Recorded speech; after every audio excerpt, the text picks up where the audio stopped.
I hear a lot of things about this city, but most of the time, it's not the city I know. To me, this city, our city, is a thing of beauty, of history, of symphony and energy, of sweet, salty, cool, of blues nights and satisfied appetites at once radical and transformational, building up, bursting out, exploring, reinventing. Yeah, we have a ways to go, but what city doesn't? In our city, my city, we gather, we connect, and we work together so things like streets, schools, neighborhoods and communities, mom and pops and record shops, big buzzing industries and little French eateries can be made better, stronger, unstoppable, untoppable, survivors and thrivers, makers, shakers, dreamers and doers. City with heart, city with life, city with soul, Jackson. This is the city I know. This is our city. This is my city.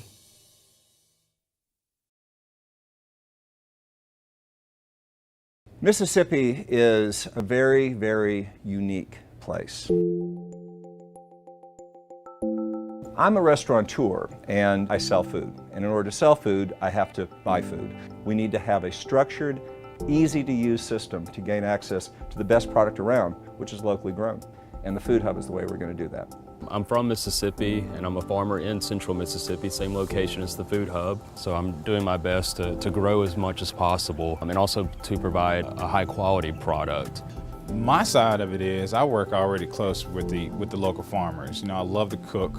I'm very, very passionate with it. I visit a lot of farms. I'm into the community garden, but it's still hard. The fortunate part was when we were able to also partner with US Foods, which provided us a huge additional series of benefits, including distribution, sales channels, and technical assistance, competence. US Foods saw the opportunity to join in on this Food Hub creation and be an early partner because it's quite simply the right thing to do. The Up and Farms Food Hub is a major initiative to change the economic reality of Mississippi. We're helping to create jobs, specifically here at this facility, by repacking large quantities we're bringing in on rail. U.S. Food Partnership and just the movement of Mississippi foods is imperative. The main impact is just people knowing where their food is coming from. If we can help remove the barriers and open the floodgates to access to local produce, getting in that creative organic space with our customers is where we need to be.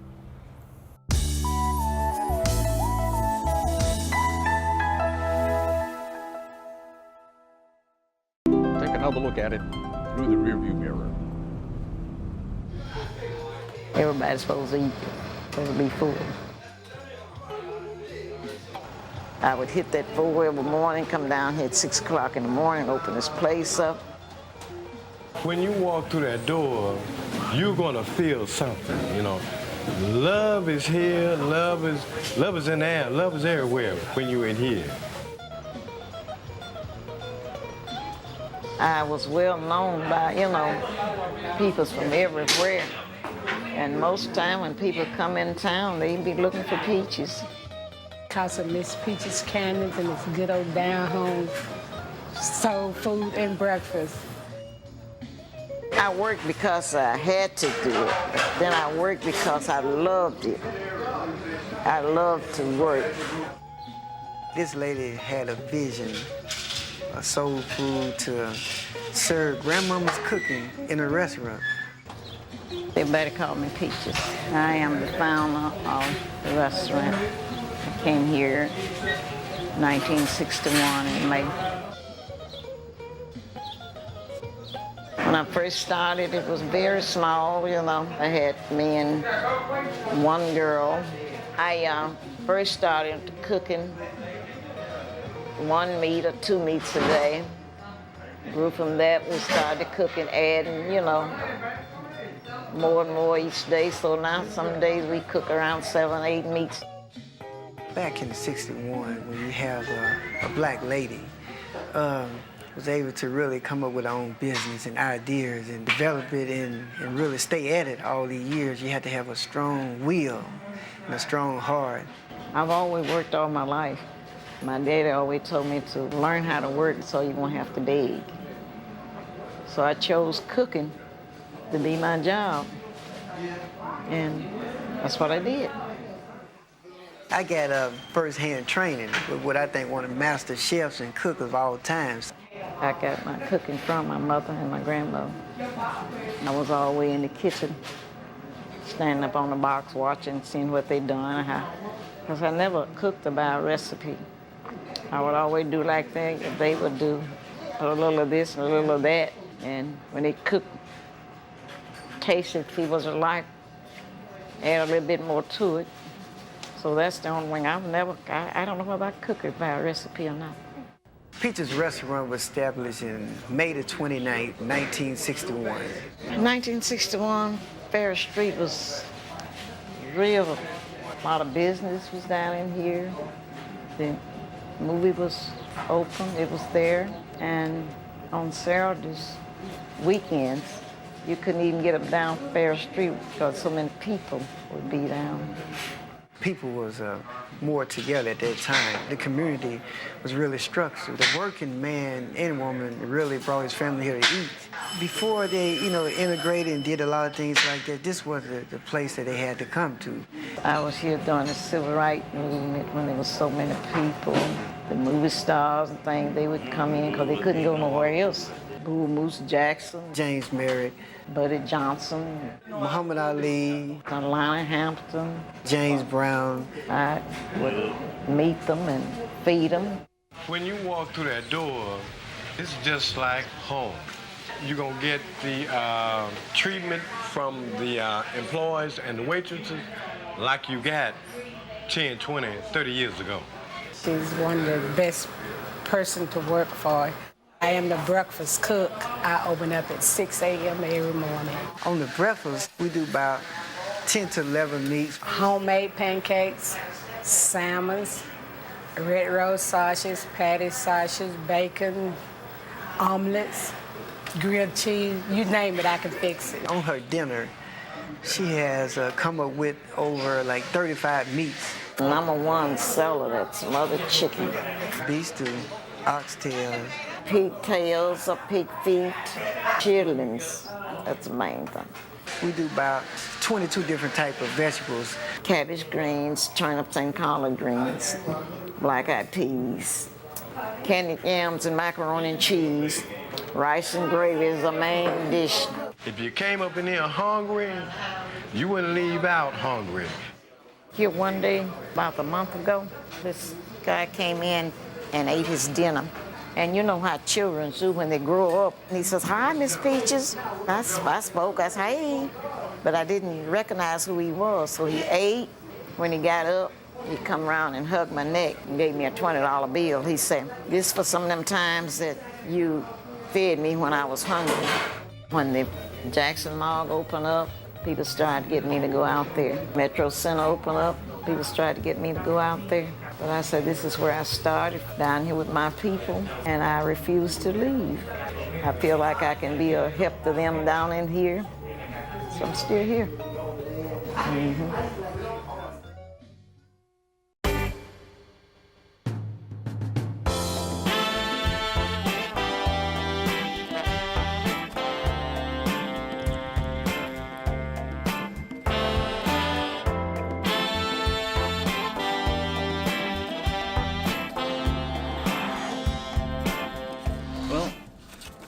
This is the result. I am an artist, apparently. Okay, this is over. Good morning, adventurers. Good morning. It's another day here in the capital city of Mississippi, Jackson. In our last video, if you caught that, we did kind of a food restaurant tour around the area. We had no idea there were so many amazing restaurants here. We were blown away. Yeah. It was such a yummy day. Yeah, that's been the highlight for us so far. So today we're going to go to a couple more restaurants that we couldn't squeeze in yesterday. But this day is going to be more about exploring the city and just kind of doing our perfect day in Jackson, doing all the stuff we wanted to do before we leave. This city is known for music, food, art, booze and history, all sorts of stuff. We're going to be squeezing all of that in today. First up, food.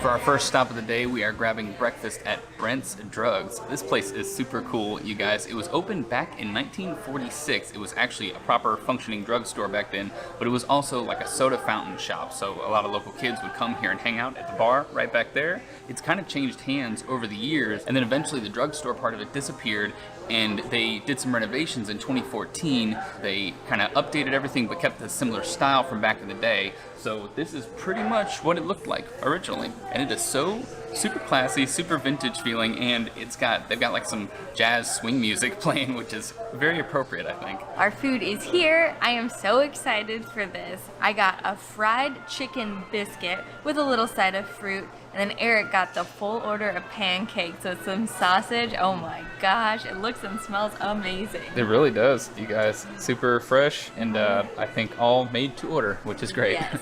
First things first, add a little butter. I'm just gonna add a little bit because I don't think you need 5 minutes of me buttering all these. Oh yeah. And then, of course, the most important ingredient, syrup. Ooh, just a little bit. Ooh, yeah. How sticky are your hands right now? Dude, they're so sticky. For some reason, if syrup is on the table, it's already on your hands. You don't even have to touch anything. It's just like before you know it, you're sticky. Let's give it a try.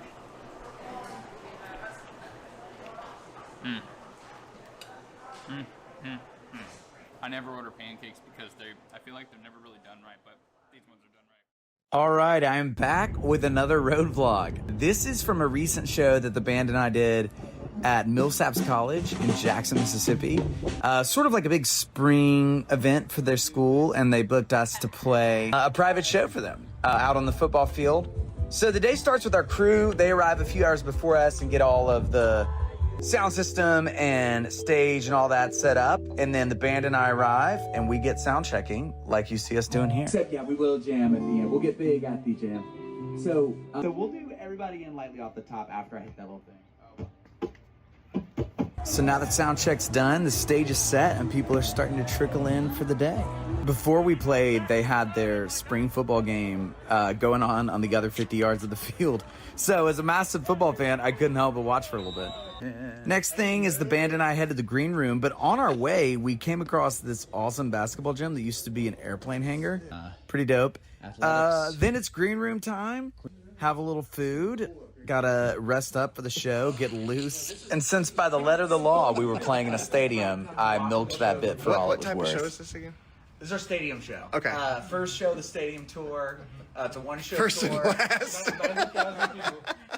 Then I do my vocal warm-ups, get dressed, and then the band and I make our way down to the stage.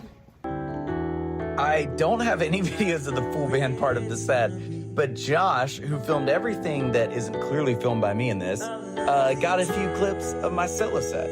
I love the way we get to watch life's mysteries unfold.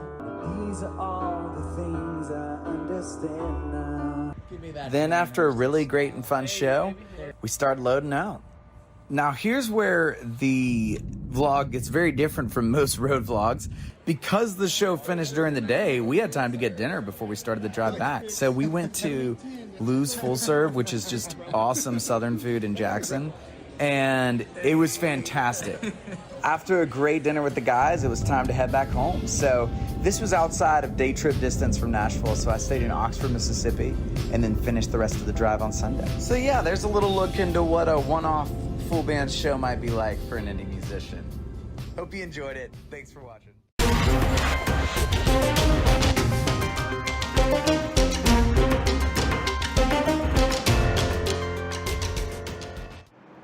Jackson, Mississippi, home of the blues and Elvis Presley.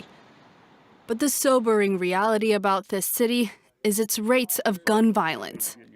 You're 6 to 7 times more likely to be shot and killed here than in New York or Los Angeles. Every time Captain Hull goes out on patrol, he knows his life is in danger. Yes, it's always dangerous for officers because we never know what we may encounter. After a few minutes, he spots a suspicious vehicle. Right here. When we get in the area, normally it's always something that, The driver stops in front of a house. Hey! Man, step out for me, man. All right, turn around. You got any weapons on you? They find a handgun in the truck. If it's nobody's prohibited from possessing it by law, we return it. At nearly every traffic stop, police seize small handguns like this one. Night falls and a vehicle driving in the wrong direction is pulled over. The two suspects nervously watch as officers search the car. You don't fucking listen, bro. The police find a loaded assault rifle, a handgun, and a small amount of drugs. This is normal here. We encounter this on a daily basis, and this is a common occurrence in Jackson. But that's why we're out here. Gun violence makes the headlines almost every day. Stories in just a moment, but first, this breaking news: Jackson police investigating a shooting. An automatic weapon after realizing Shootouts, settling scores, or even carjackings like in this video. A family takes cover with their children still in the vehicle. Firing at a family. These firearms are perfectly legal in Mississippi due to the state's fairly relaxed gun laws. Firearms can be found at massive stores like this, where anything from hunting rifles to semi-automatics can be purchased. Good quality. It's a Radical Firearms. Well, there's one right there. So this is one of our cheaper ones. That's still a really good quality. It's a Radical Firearms. The salesman wants to demonstrate the $500 gun in action at the back of the shop. You don't need to plug your ears. In the South, every person down here owns at a minimum of 3 to 5. Some own more than that, but this is just a cultural thing down here in the South. Even if you're not a U.S. citizen, you can still buy a gun. Basic that you would need, the minimum, is just a valid state-issued ID, so your driver's license would do. Do I need any kind of permit? No. Do I need any kind of training for that? No. Just a simple background check is all that's required in order to walk out with one of these. But the ease of purchasing a firearm does not entirely explain the amount of violence in Mississippi. You'll see a lot of abandoned properties. You will see a lot of poverty. You will see a lot of drug addicts, you see? And these are the things that's contributing to the violence. Here, 1 out of 4 residents live below the poverty line. Frederick's Anti-Violence Association has taken in this teen who's already been shot several times. There's a lot of guns, and not grown-ups have them, the kids do. Like how old? Like 13, 14. What is you doing?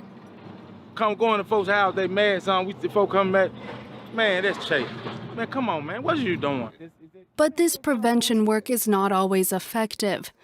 Anthony Lindsay was killed 3 years ago over a petty rivalry. Talk to him. You know, it's hard, but. What do you tell him? I love him and I miss him. His parents feel like nothing is being done to change things. And then when you hear other people getting shot or whatever happened, it just makes me even sadder because when it's gonna stop? At some point in time, we have to just narrative the guns away. 2024 is set to become one of the deadliest years in Mississippi in recent history. So far, outcry for more gun control has fallen on deaf ears.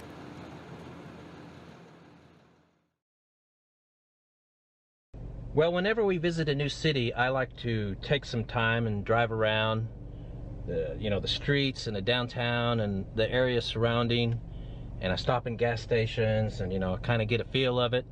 And I have to tell you that in Jackson, Mississippi, this is the most,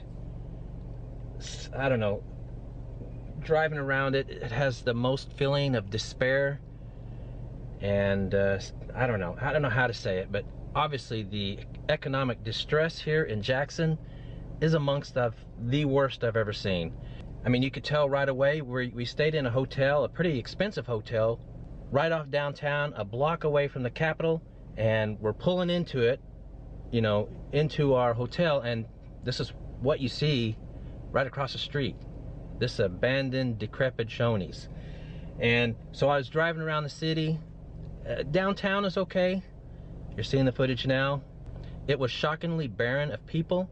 This footage you're seeing, I was driving around about 4:30 p.m. on a Thursday, and there's just no people in a relatively big city. Hi there, welcome to the first J-Town Food Man video review. I did promise you guys I was going to start doing this, and so I'm keeping my promise. I'm going to finish up my Mississippi reviews and be moving on to some North Carolina places since I'm out this way now. So to let you guys know, I do have a Facebook page and all that. If you're seeing me on YouTube, I'm going to be posting a link to the Facebook down below after the video. So if you want to suggest some things, that's the place to do it, and let me know what you think. I'm actually finishing up a lot of reviews on requested places.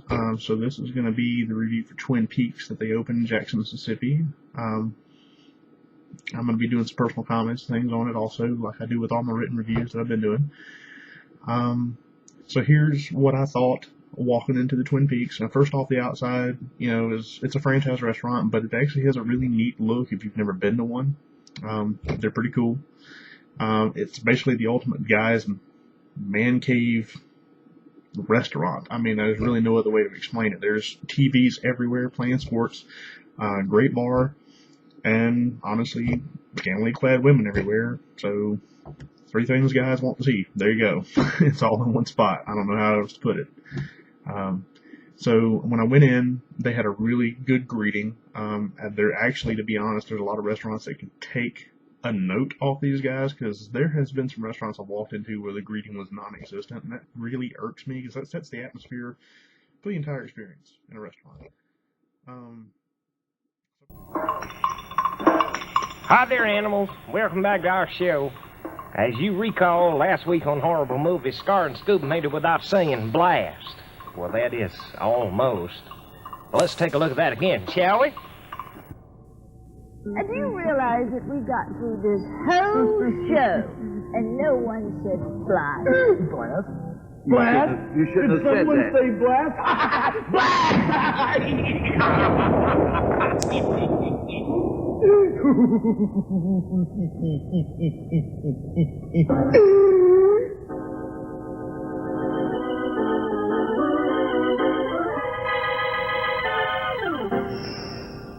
You know, I never liked that character.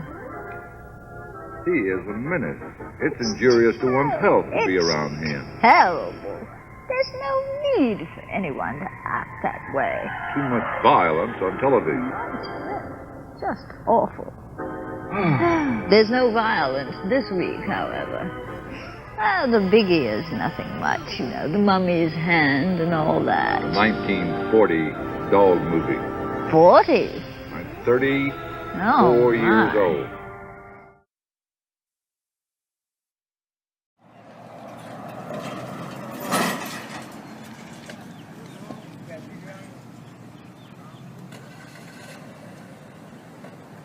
Yes, we're in Griffin Fish House, the home of the Wobble Wobble Burger. Yes, we do have a big burger, and it's larger than, I don't want to say who else, but it's a large burger. And we do have great fish, chicken on the sticks, and we have fried wings and things. And just come on down to Griffin and try us out, especially at Wobble Wobble Burger. And don't forget the lunch plates.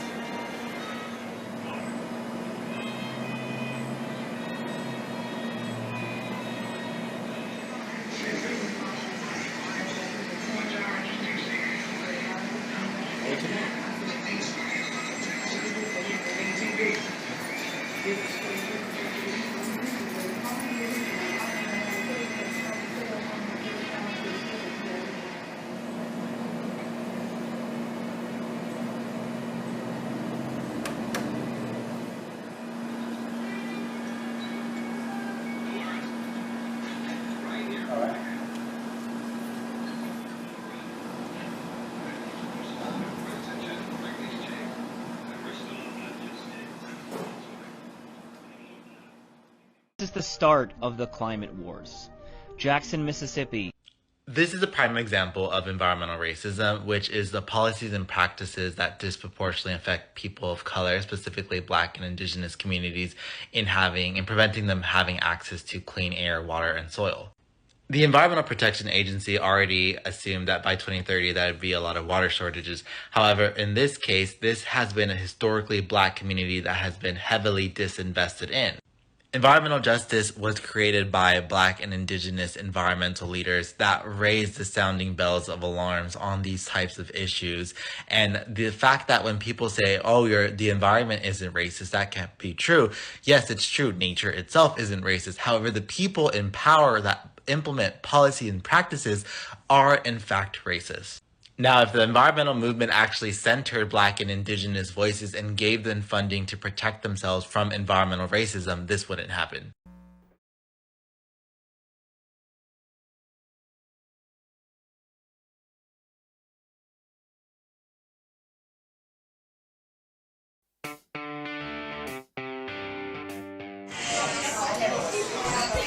When I was asked where I wanted to go, even before the question was like out of their mouth, I knew it was Keepers. I come here every week with my dad. We walk in the door, they know what we're getting. It's always 2 sweet teas, 2 chicken gyros, no onions, and 2 cottage fries. And they've already got it in by the time we sit down to our table.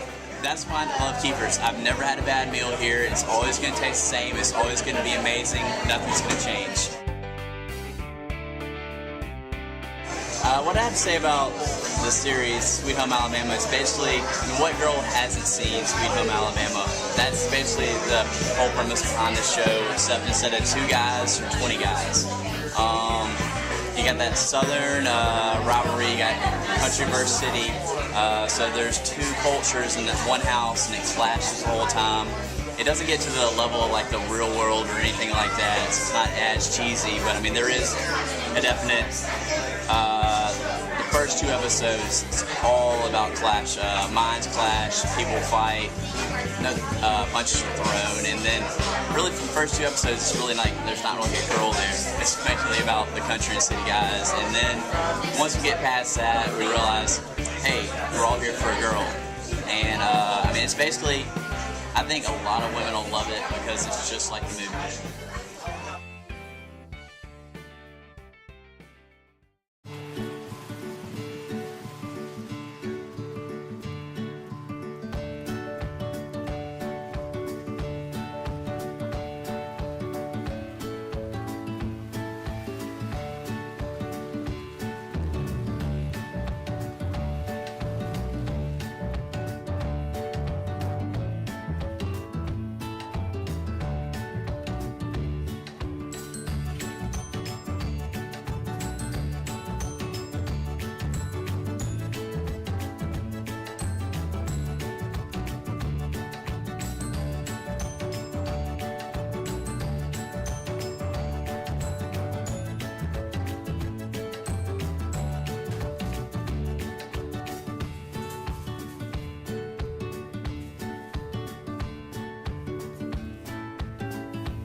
Yo, I'm Prentice from my hometown, Jackson, Mississippi. Alabama is super fun. A lot of cool people here. Let's get it. 'Cause at the end of the day, I'm running back. I can't leave with the stuff you love. 'Cause at the end of the day, I'm running back. Running back. At the end of the day, I'm running back. Ran away from home, feel a little nauseous. I came back and ran again after a little talking. I'm finally free from you. I don't feel that often. I'm finally free from you. I don't feel that often. Whoa.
Say you're a barbecue lover? Then this song's for you. Try our tangy tender ribs, smoked slowly over an open flame. Or savor a sumptuous serving of Gridley's chicken, pork, or beef. So moist and lean, you'll swear barbecue never tasted so good. Got a taste for something different? Then sample our delicious barbecue shrimp. For the best food and best times, what you waiting for? Meet me at Gridley's. Gridley's. The best barbecue in town. Yeah. Gridley's.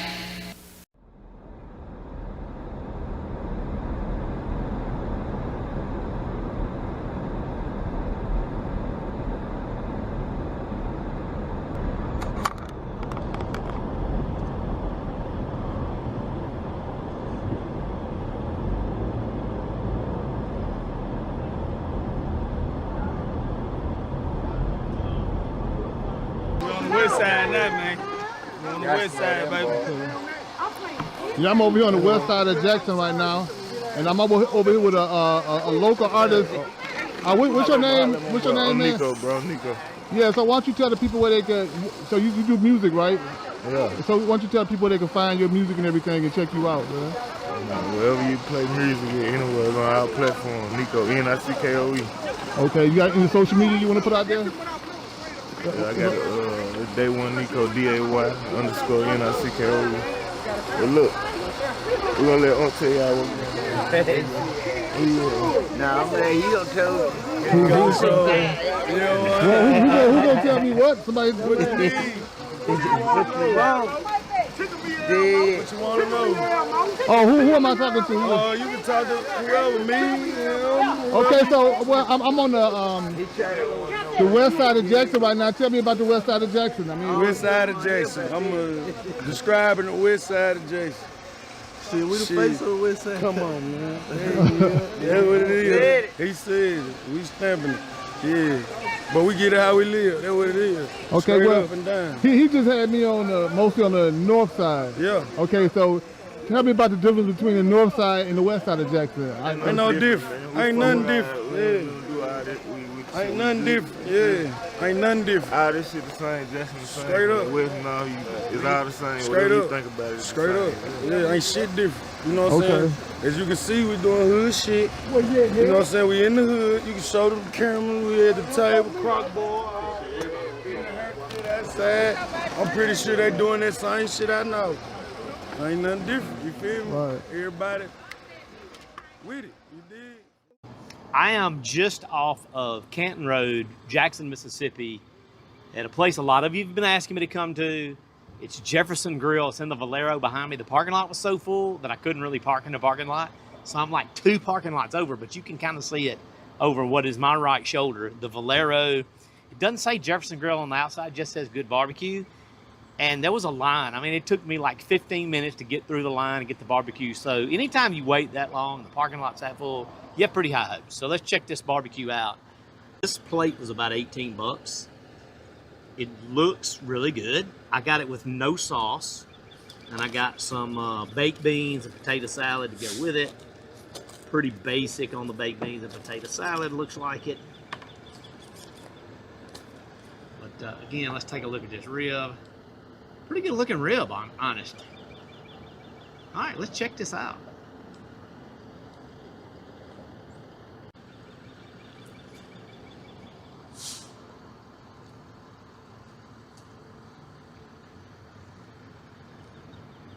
It's got that nice pull away. So these are not fall off the bone tender. They're more like a competition style tender where there's a little bit of pull away.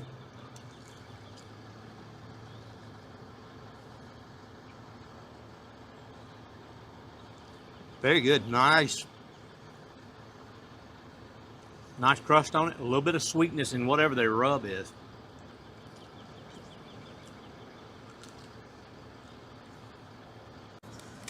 Oh, I see some meat in these baked beans.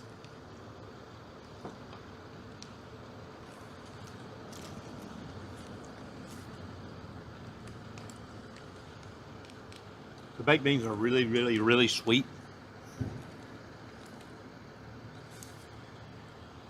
The potato salad. Pretty good. potato salad is frankly better than it looks. I was not expecting it to be that good. Mmm.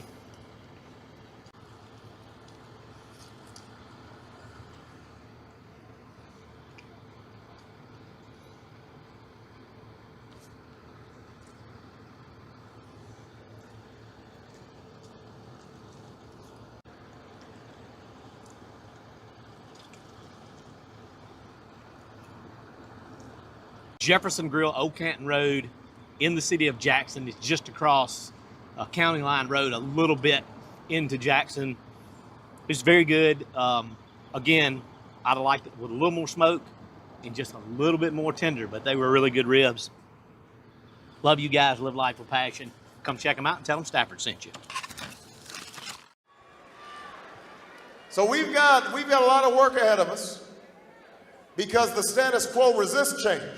Everybody always asks, well, how come you haven't already wrapped this up? Well, because there are a lot of very powerful people who are doing very well, thank you, under the existing system. So they resist. They've got power and they've got money. But what we've got are the American people. What we've got are the million people who have written donations in this campaign for $25, $50. What we've got are people who have just started organizing all across the country on their own because they understand that it's up to them to help bring about the change we're talking about. I love you back. There is something stirring in America, but let me tell you, people are telling you not to believe in it. They're telling you to be cynical about it. They're telling you, well, you know, you can't, you know, you don't, he hasn't been in Washington long enough, and, you know, he's making speeches, but, you know, we offer more specific. It's not true. I mean, look on the web. Every single issue that we have been talking about in this campaign is there for all to see. So don't be tricked, don't be fooled into thinking somehow that Senator Clinton or Senator McCain have some magic wisdom that they got from being in Washington all those years. Because if they had the judgment that's required, then they wouldn't have voted for this war in Iraq. They wouldn't have supported Bush's policy towards Iran. We need a different approach. Whoa. Oh my gosh, this is not good. Not good, guys.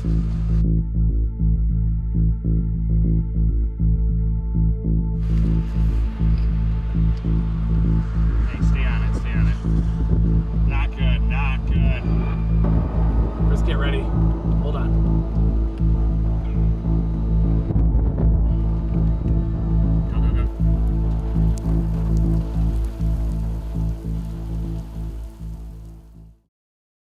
Well, as a writer, I think I see in the South what's the essential, because I take what I know as for granted. So I see the new as the new and the old as the old, and I feel I'm a judge because my eye has been trained by experience. So I know where I am. I have a base to see people moving in their true light. We're in Jackson, Mississippi at the home of Eudora Welty. It is a National Historic Landmark, and Eudora Welty was a writer who was born in 1909 and died in 2001.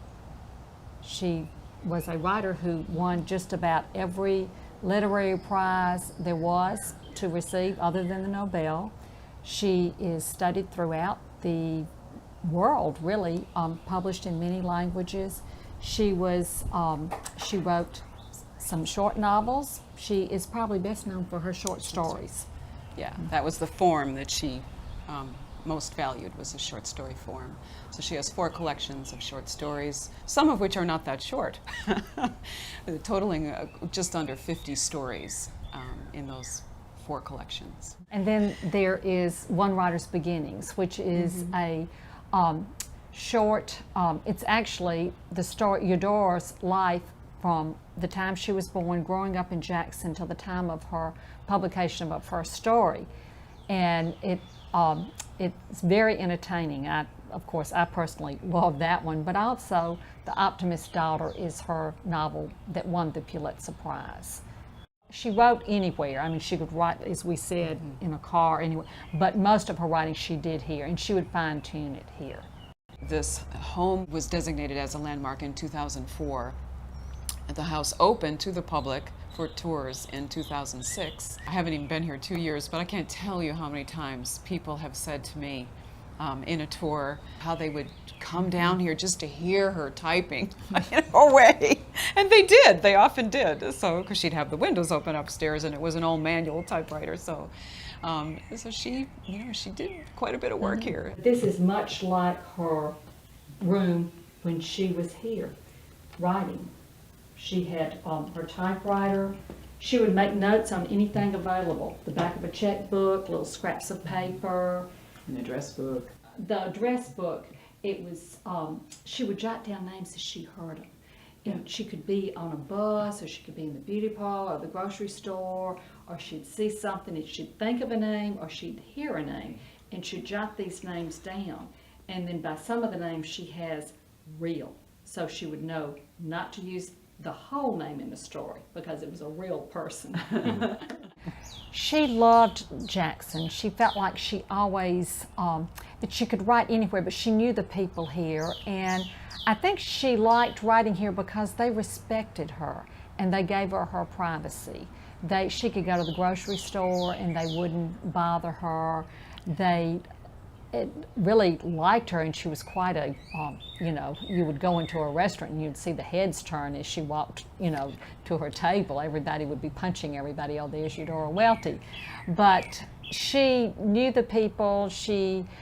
If you read her stories, you see how observant she was, people's traits, their way they said things. She never wrote about per se anyone in Jackson, but she knew the people of Mississippi. She was invited to go to Yaddo, which is an artist colony, writers colony in New York, and she really didn't like it. I mean, there were a lot of writers there, but as she said, they, expect you to go to your room and write, and that's not how she wrote. For example, the story of Why I Live at the P.O., she happened to walk into a country post office and she saw an ironing board in a post office, and she thought, yeah, that's kind of What if someone lived here? So the story developed. The Whistle, which is a story about people burning everything they own to save their crops. She was spending the night with a friend in the country. In the middle of the night, she hears a whistle and asked her friend, what was that? And she said, oh, there's going to be a freeze tonight. That's to let the farmers know to cover their crops. So she, just everyday happening. She was just observant, and that's a story would develop. Eudora, when she wrote, she would write out the story, she would type it out, and then she would read it, and she would decide to edit it. And these are facsimiles, so we can touch them here. And she would read it, and much like a seamstress, she would cut out a strip and say, oh, it goes better here, and then she would change a few words and pin it in. It was easy to move around by just pinning. Eudora saved everything she ever wrote, so we have every draft at the Mississippi Department of Archives and History, which is wonderful for researchers. They can go back and they can decide, let's see, why did she change this word to this word, and through her thought process. But of course it's a nightmare for the Department of Archives and History because all of these are loose things and they had to hand sew them in. But unlike today when writers, they do it on a computer and they do it the next version and the first version is gone. But we have all the edits, and these are copies of just a mere sampling. I can't say what her legacy is, but to me, just her mastery of the short story form, particularly as it relates to dealing with the internal life that people often don't talk about, but it's there. She really, her powers of description are amazing. I mean, not only the physical description of nature, but also just the interior dramas that are going on within the individual, but also between close individuals. It's extraordinary. But I think the Southerner is a talker by nature, but not only a talker, we're used to an audience, we're used to a listener. And that does something to our narrative style, I think.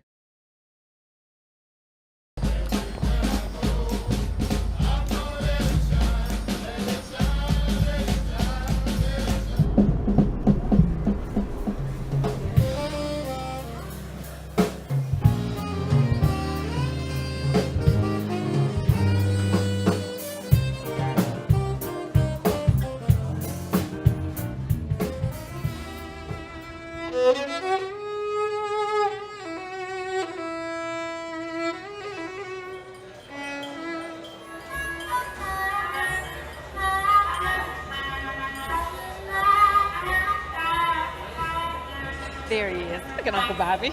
My family here too? Now my light really shine.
When the sunshine showed her face, I felt like I was ready to die.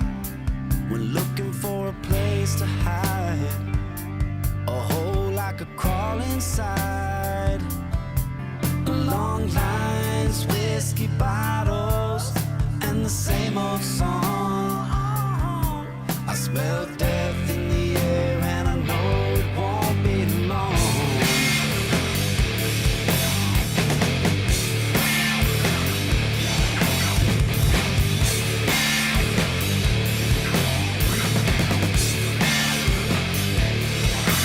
And I could say I'm trying to change, but that's just another lie. It's been a day and a half, and I'm still high. And I feel like Jackson, Mississippi. Like Jackson, Mississippi. Jackson, Mississippi. Like Jackson, Mississippi. Running through my veins.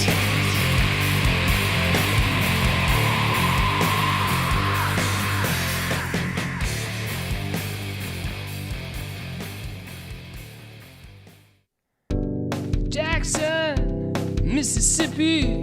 Oh yeah, such a great city. It is the capital of Mississippi. Oh yeah. Check out the Mississippi State Capitol building. Check out the Mississippi's government's mansion. Governor's mansion. You know what I'm trying to say. Oh yeah. Go to East Capitol Street, look at all the great government buildings. Oh yeah, check out the Supreme Courthouse of Mississippi. Yeah, Jackson, Mississippi, it's the crossroads of the South. Oh yeah, Jacktown, the 601, the city with soul. Oh, oh, oh, Jackson. Jackson, Mississippi is the best place in the whole wide world. It is the capital of a wonderful all-American state called Mississippi. Jackson is the best place in the whole wide world. Everybody who lives there is a fine all-American person who is living the American dream. Jackson has got good big buildings downtown. Oh yeah, let's go downtown, let's have a good time in Jackson. Oh yeah, Jackson, Mississippi, so many wonderful historic areas, so many nice buildings, great neighborhoods and other stuff too, yeah, yeah. Let's go downtown, let's go on State Street, US Route 51. Let's have a good time in Jackson.